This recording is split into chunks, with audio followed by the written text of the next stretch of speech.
So do you want to be the person who stays in the negative and lets this stuff from the past that's no longer needed continue to drive your life? Or do you want the positive to step in, take over, and be the driving force that you lead with now? So do you feel like the things that you experienced growing up, the childhood trauma that you experienced, created you to be a weak, scared, intimidated person? Or do you feel like it developed this inner strength and this really like unshakable confidence and belief in who you are and just made you out to be this dynamic person?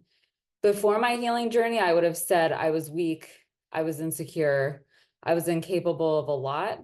But then after doing the work, I realized that all of those hurtful experiences I've had in my childhood actually created someone who was strong and confident and capable and determined. I just had to change the way that I looked at myself and the experiences that I had. So when I had this unhealthy view of myself and the things that I had been through, I thought I just ran on autopilot all the time. I was incredibly defensive. I had this horrible lack mindset, thinking that change was never possible. And I also really felt guilty about everything. I didn't trust anyone and I self-sabotaged all the time. But then after I started doing the work and I learned more about myself, I actually realized that I'm adaptable. I'm super independent. I'm resourceful and I persevere. And I would say it's probably the same for you too. But we didn't grow up with someone there cheering us on to believe that we were this incredible person. In fact, we had the opposite of being told to us. We're told that we should be seen and not heard, and that were an inconvenience, that it would be better if we just weren't around, all kinds of things. And so when we have that constant messaging and program and playing on repeat for us, it really doesn't do anything to like the way that we are or who we are. And sometimes we don't even get verbal messages from the people in our lives when we're little. It's projected onto us because of the way that they feel about themselves. So they feel like they're a bad person or they're unworthy because of what they went through, the abuse and the trauma that they went through. And so unintentionally, they start putting that message out to you because you're their child and you're a product of them. So if they're not good enough, why would you be good enough? And so it really was a huge shift for me to change the way I thought about myself and what I had been through. And I, recognize that a lot of people haven't been through maybe some of the things that I have. And I used to look at that as a downfall. And I used to think that made me worse than I was. So let me just share a little bit about how I shifted and look at things now. And maybe that will help you shift too. So before, I used to think that I couldn't handle anything and that I had to rely on others to tell me what I should do and when I should do it. But I realized that I was actually really adaptable because I had to be adaptable as a kid. So, maybe you can relate, like childcare changes would happen because my dad worked a full-time job, but he also owned a cleaning company. So, I would go to an in-home daycare after school, and then I would expect that my dad would be picking me up, but then my grandmother would pick me up instead, or my mom would pick me up, or I would go down to the friend's house down the street in the neighborhood and stay there until my dad could get there from work because the babysitter closed. And so sometimes it was, weeks would go by and it would be very consistent, but then it could be just one thing that would shift it. And there would be this little bit of unpredictability in there. And so I just had to roll with the punches. And also, having divorced parents, there are custody arrangements, and those aren't always static, especially at holiday time. So I had to always spend Christmas Eve and Christmas morning with my dad. That was just the way that it was. And then when my dad and I were done Christmas at his house, he would take me to my mom's house. I would get a few hours there with her and my stepbrothers and my brother and my stepdad. And then he would pick me up and we would go see my stepmom's family. And then we would spend the evening there. So I would literally do 3 holidays in one day. And when my husband and I first started dating, he thought that was absolutely amazing because he grew up in a household with parents who are still married. So my in-laws have been married for over 60 years now. And so he always felt like holidays were boring for him because they would open presents and then they would end up going to the movies and watching movies on Christmas, but they would typically not all go see the same movie because they had different interests. And so that was strange for me. Like, what? You guys got bored? You saw movies at the movie theater? I didn't even know the movie theater was open on Christmas Day. And so for the first 2 Christmases, he thought it was absolutely amazing that we were running here, there, and everywhere. And there was so much Christmas spirit. But after the second Christmas, he thought, and what often asked, do we really have to do this? Do we really have to go someplace else? Yes, unfortunately we do, because that is the expectation. So once we had kids, then we were able to shift that expectation because it was too much for my littles to run around, and I didn't want them to have that same running experience for the holidays that I did. So I learned to just roll with the punches. And so I'm able to do that now as an adult because I had to learn how to do it as a kid. And then also I'm fiercely independent, and sometimes to my detriment.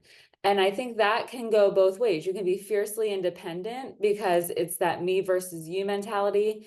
And maybe it still feels that way, but it doesn't have to be that way. We can let people in or we can choose not to. And so that's where the independence that I have works really well. I am independent and I can do things on my own, but I also like to be around other people. And so I don't self-isolate. I just choose when I'm with people and when I'm not, but I don't have to have people around in order to be okay. And that used to be the way that it was for me back in the day. So that's how I got sucked into the abusive relationship in high school. I so desperately wanted a boyfriend so that I would feel loved and, accepted and like I mattered.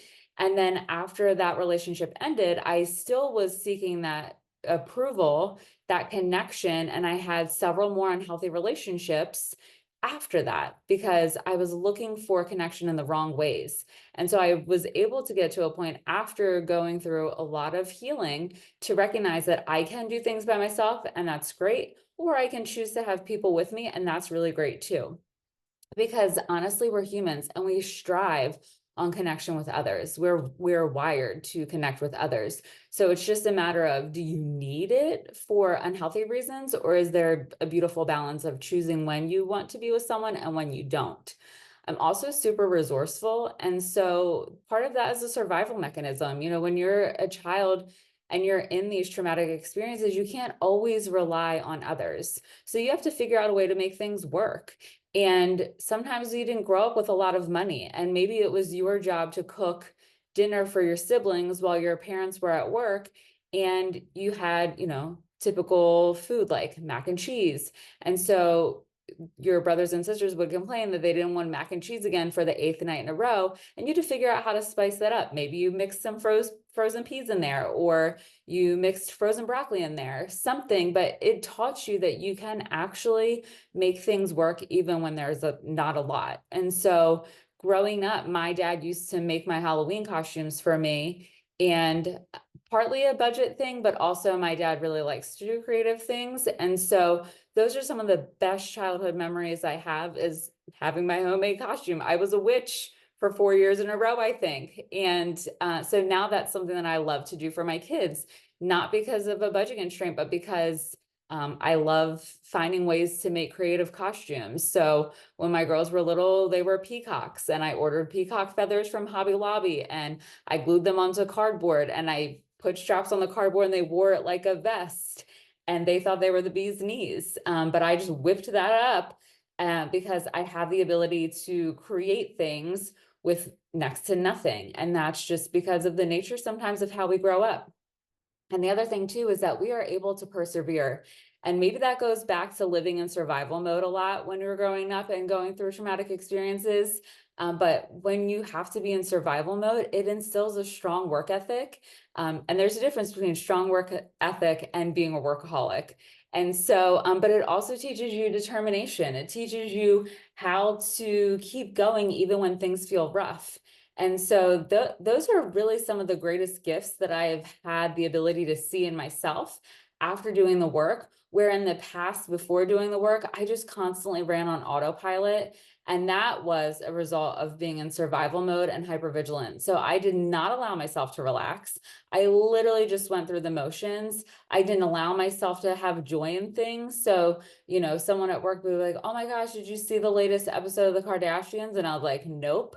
I don't even really know anything about them, because I would not allow myself time to just sit and be. I was always in this human doing mode rather than human being mode.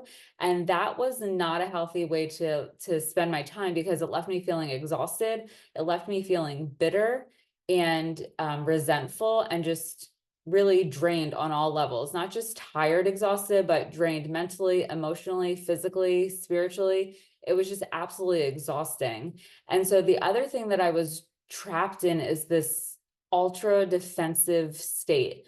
And part of that was from low self-esteem and low self-worth. And I just always felt like I was under attack. And maybe you feel like you still are under attack. And because a lot of that stemmed from being with my abusive relationship, because I was always accused of cheating on him, even though I wasn't. It was actually him who was cheating on me. I was accused of flirting with people when I wasn't. I was accused of being where I wasn't when I said I was actually someplace else. So I always felt like I had to defend myself and explain myself. And that state of being followed me for a long time. And it well into my marriage, because I would constantly explain myself to my husband. I would always be worried that if I wore, a tank top like this, then he would assume I was trying to impress someone else, not just because I had finished working out or was going to go to the gym. Just this really crazy thought loop. But I always felt like I was being attacked in some way, shape, or form for how I looked, for what I thought, for what I felt, for what I wanted, for anything and everything. I felt like I was always under attack, and it was because I had low self-esteem and I didn't feel like I was worthy of anything. And I always felt like I had to just explain and justify myself. And so the other thing too was that I always had this lack mindset, this victim mentality, and it took me a long time to shake that. It wasn't until my life coach asked me, like, Kim, how long is the victim story going to go on? Because you haven't been a victim for a very long time. And I had not realized that I was living with that perception of myself until she called me on it. And let me tell you, that was like a punch to the stomach, because I didn't see it coming, because I didn't have that awareness. But I just felt like change was never possible. I felt like I would never get ahead. I felt like things would never be good enough, and that it would always be this hamster wheel, like clawing my way out of the ditch feeling. And it hadn't been like that for so long, but I was just programmed to see that in myself, that I just really thought change wasn't possible. And the other thing too is I lived with this eroding guilt that just was so consuming all the time. I felt guilty for speaking up for myself. I felt guilty for wanting things, like basic things, like new clothes. After having kids and my other clothes didn't fit anymore, I felt guilty for wanting to even go to a life coaching workshop. I just felt guilty about everything. And that goes back to the low self-esteem. It goes back to the low self-worth, but it also stems from the belief of like, you're supposed to be seen and not heard. And your opinion doesn't matter. And why would you think that you're deserving of those things when other people are more of a priority than you? And so it was just this soul-sucking guilt over everything. Guilt for not loving, always being a stay-at-home mom, guilt for leaving my teaching career, even though it was literally killing me and ruining my marriage and making me be a miserable person and not the mom I wanted to be and not the teacher I wanted to be. I just literally felt guilt for every single thing about me and my existence. But I also had really deep trust issues. I always felt like, people hadn't been there for me in the past, so why would they be there for me now? And was so, I'll say, dependent and reliant on needing people around, even people who were not good for me. I would rather have that than be alone, even if it meant that they were going to screw me over. They weren't going to be there for me when they said they would be. I was willing to settle for that because that's what I had been used to. And so why would things change?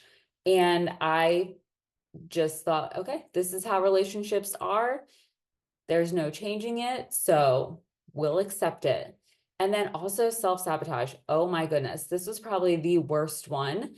And I did this because I was so worried that things would be good for a little bit, but they wouldn't stay that way. And so instead of allowing things to happen naturally and just progress the way that they were supposed to, I would start destroying things, relationships, things that I had been working on, because it was too vulnerable to have the possibility that even though things were really good in the moment, it might not stay that way. And I didn't want to have that happen. I didn't want to take that chance because how awful is it to get something that's really good and then have it ripped away from you? I'd rather just have the bad things then. That was the belief I used to have in the past, not now. Um, but that was how I thought it would be based on my beliefs in the past and before I started doing the work. And so I didn't want even a remote chance of something good happening with the possibility of losing it. And so I would just sabotage. I would just do whatever I could to bring the bad on as quickly as possible, because that's what I was used to. So do you want to be the person who stays in the negative and lets this stuff from the past that's no longer needed continue to drive your life? Or do you want the positive to step in, take over, and be the driving force that you lead with now? I think the positive should be the driving force that leads life now. And so comment below and tell me if you can relate to any of the negative things or any of the positive things, and if you see where you could make a shift from the negative to the positive. So thanks so much for tuning in. And I'm so glad that you're joining me on this video series that I'm creating. So be sure to hit the subscribe button because this is going to be a place that really gives you the tools and the wisdom and strategies to move forward, especially if you feel like you're stuck and you've been kind of in the same place, just spinning your wheels around keeping the healing journey moving forward. But more importantly than anything else, be sure to take time for yourself. And thanks so much for tuning in.